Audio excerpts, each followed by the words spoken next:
All right, welcome back to English 101.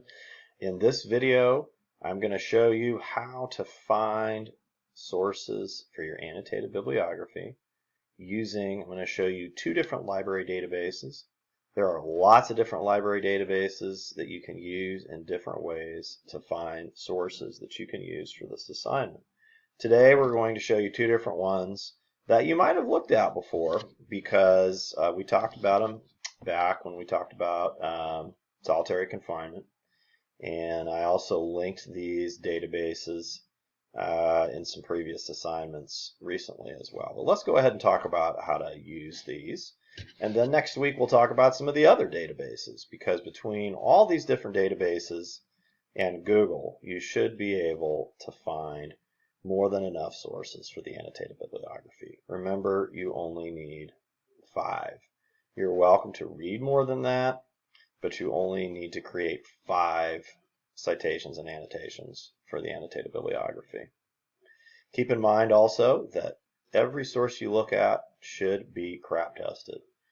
Please be sure you have reviewed the previous modules about crap testing, because if you choose sources for the annotated bibliography that are not credible, you will certainly run into problems. And unfortunately, Google has quite a few articles about these topics that are not credible enough to use for an academic reader. All right, enough about that. Let's get into using the library databases. So, again, I like to just type GCCAZ library to get there, but you are welcome to navigate there using the college homepage. Okay. This place right here, this is called OneSearch. We will use this another day. Right now, we're not going to use this because it's complicated and it takes more time than we're going to be using right now. Right now, we're going to talk about how to use the library databases. There's a whole lot of good stuff right in there. So we're going to go ahead and click that button. It's going to take us in here. Okay, I'm going to make this a little bigger. I know there's lots of databases in here, and not all of them are useful to you, so it's really important that you either remember or write down the names of the ones that I talk about.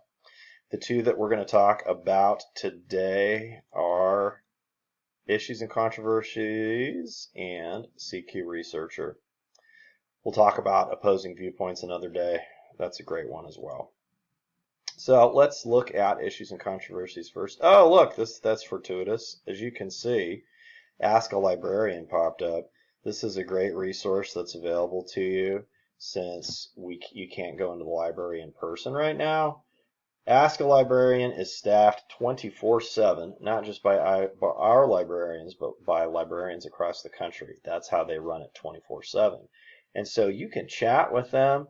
You can ask them for help finding sources. I mean, they're not going to go out and find all the sources for you, but if you have a specific question about a type of perspective that you're looking for, a problem that you're having, perhaps with keywords, oftentimes they can help. So type your question here, well, not in all caps, you don't want to yell at them, and then click this button and you can get help from a librarian.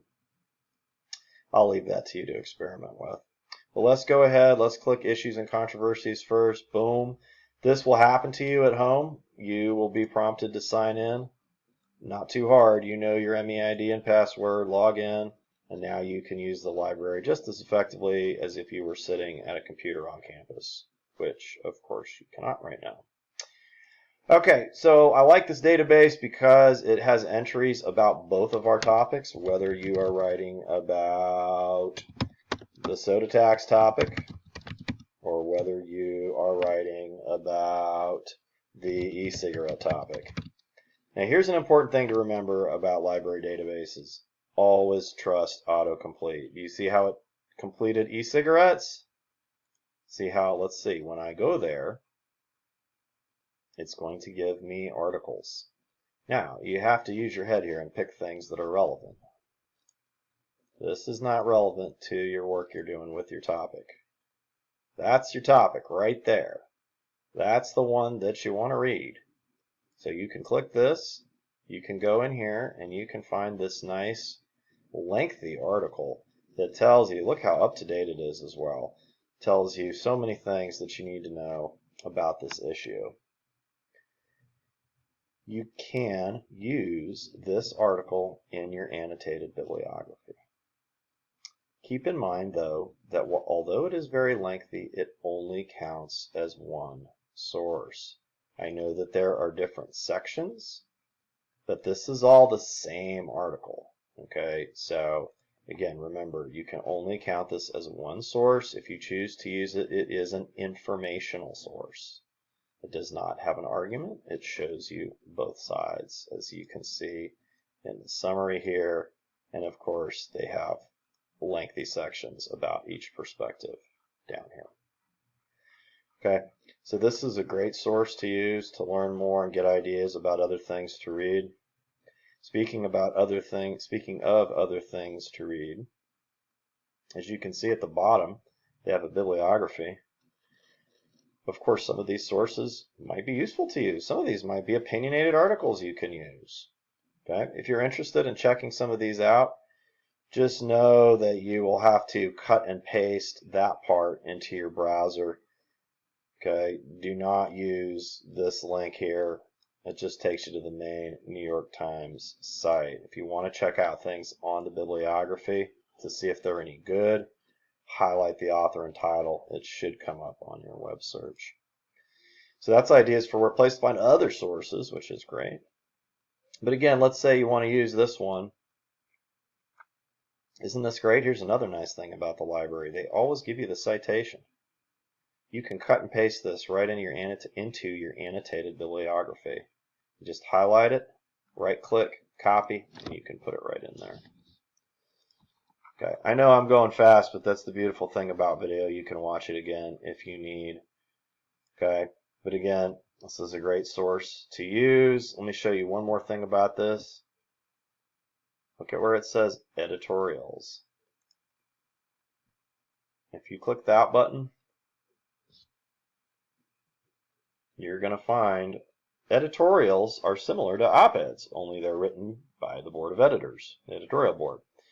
Okay, so most of these, if not all of these, are going to be opinionated articles. So you could browse through these to see if any of these are opinionated articles you would be interested in using. Just be careful. Sometimes a letter to the editor will sneak in here. Letters to the editor are written by ordinary citizens like you and I, folks who don't have quite as much authority as the editorial board. If you go into news, you can also find informational articles about the topic. Okay, Reuters is a highly credible source. Again, if you wanted to use that source, you would need to read more about them to develop your own note on authority, but I can tell you that that would definitely be an authoritative source to use. Okay, so again, we just demonstrated where to find the overview article, where to find some opinionated stuff, where to find some informational stuff. Quickly, let's do sugar tax. Now here's the thing. If I type soda tax, let's see if they have something. Oh, they do. Okay. And you have to be careful because sometimes you will get different results if you type sugar tax versus if you type soda tax. Ah, do you see? I typed sugar tax, and you can see these articles are not any good. But this one further down, this is the one that you want, right? Again, there's two different topics you get to choose from. You write the annotated bibliography about one and only one of those topics. You stick with it for the rest of the semester. But in these videos, I typically try to demonstrate both. Okay. As you can see, there is a big overview article about the soda taxes as well. It's exactly the same as the e-cig one I showed you. It's just a different topic. It's got sources in here you could use. It's got the citation at the bottom. You can navigate the article. It has links to opinionated stuff. And it has links to informational stuff under news. You probably noticed that the date on this one is not as recent as the e-cig one. So this lets us get into, let's go ahead and talk about the second database, because the video is getting long and I don't want it to be so long it scares you away. So let's go back to the library. Again, starting right here, library databases. This is your friend. We'll talk about OneSearch another day. Library databases. I showed you issues and controversies. Let's look at CQ Researcher. This is very similar to issues and controversies, honestly. These two are like the Coke and Pepsi of research. They're both equally good. I don't think that you should use both in the annotated bibliography. There's going to be some redundancies if you use both overview articles. You really only need one big overview article like this. But of course, you'll find lots of different opinionated and informational stuff too. But look, let's look for sugar taxes in here. Do you see how it auto-completed? Autocomplete is your friend. Okay, because what we're doing here is we're using their topic keywords so that we can be sure to find entries, articles that we can use. Now these do not look very good. That's interesting. This one might work because, of course, the sugar tax debate has to do with this. But look, let's see. Maybe we, instead of typing sugar tax, we should type soda tax. Let's see if we get some different results.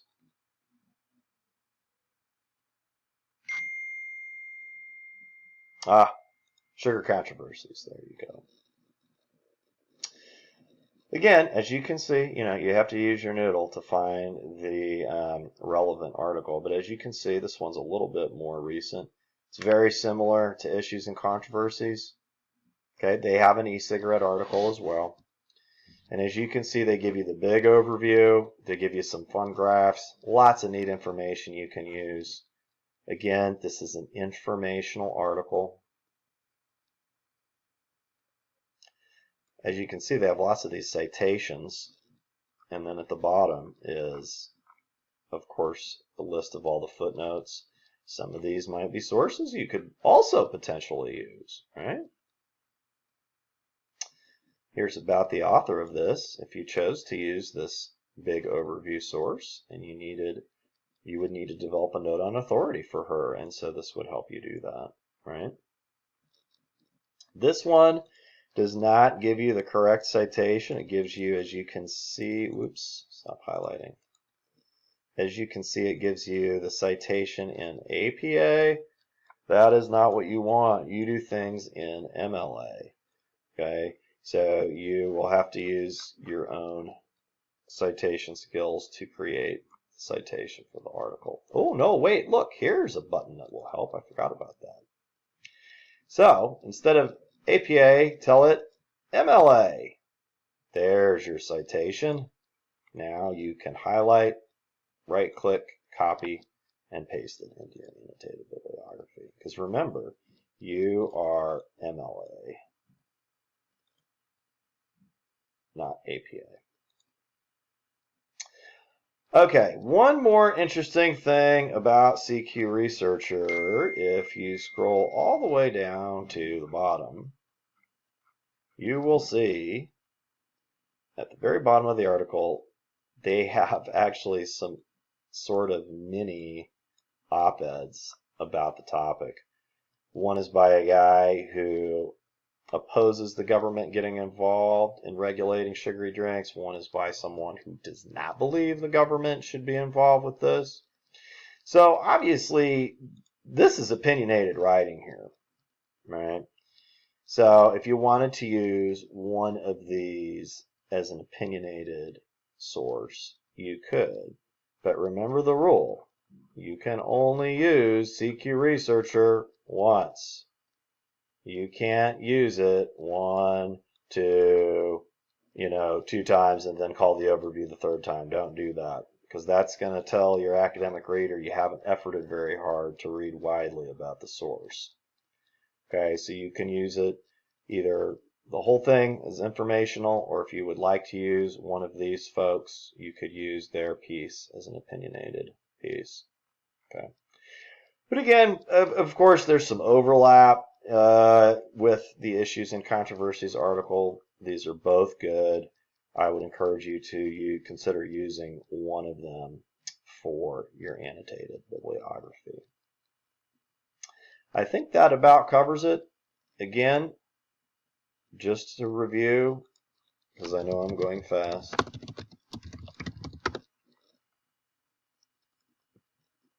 We're talking about library databases and ways you can use them to find sources. These are the two that we used: Issues and Controversies, CQ Researcher. We haven't talked a lot about keywords yet because there's really only one article for each of these in here. But down the road, when we talk about other sources, we're going to talk about, how to use different keywords. And there's also an article about Boolean operators like and or that you'll see in the readings down the road. But we're just trying to get you started. We'll continue our conversation about this next week as well. Thanks for watching. As always, email if you have a question or post it on the questions discussion board. Thanks.